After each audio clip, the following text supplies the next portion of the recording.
જંબુસર તાલુકાના ઉમરા ગામે નજીવી બાબતે લોહિયા જંગમાં એકની હત્યા અને મકાન, મોટરસાયકલ, કેબિન અને ટેમ્પોમાં આગ લગાડી દેતા વાતાવરણ તંગ બન્યું હતું।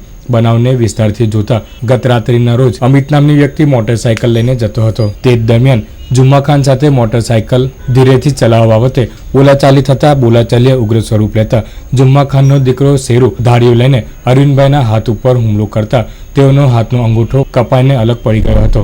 ત્યારબાદ જુમ્મા ખાને ઘરમાંથી તમંચા જેવા હથિયાર વડે અરવિંદભાઈ ઉપર ફાયરિંગ કરતા તેઓના પેટના ભાગે ગોળી વાગતા તેઓ જમીન પર ધસી પડ્યા હતા। તેઓને સારવાર માટે વડોદરા ખસેડાતા સારવાર દરમિયાન અરવિંદભાઈનું મોત નીપજ્યું હતું। જ્યારે બીજી બાજુ સુરેશ, મુકેશ, કલ્પેશ અને વિષ્ણુ એમ 15 જેટલા વ્યક્તિના ટોળાએ જુમ્મા ખાનના મકાન, મોટરસાયકલ, કેબિન અને ટેમ્પોમાં આગ લગાડી દેતા વાતાવરણ તંગ બન્યું હતું। બનાવની જાણ પોલીસને થતાં પોલીસે ઘટના સ્થળે પહોંચી પરિસ્થિતિને કાબૂમાં લીધી હતી। ફાયરિંગમાં વપરાયેલ હથિયાર કોનું છે, હથિયારનું લાયસન્સ છે કે કેમ, આ અંગે જંબુસર પોલીસ સ્ટેશનના પોલીસ ઇન્સ્પેક્ટર GR શર્મા તપાસ ચલાવી રહ્યા છે।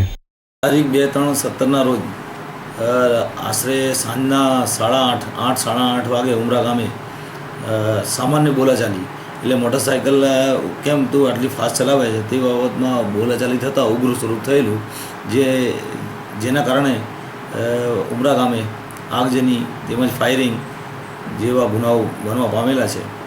એ ફાયરિંગમાં અરવિંદ હનુમાન ઠાકોર નાઓના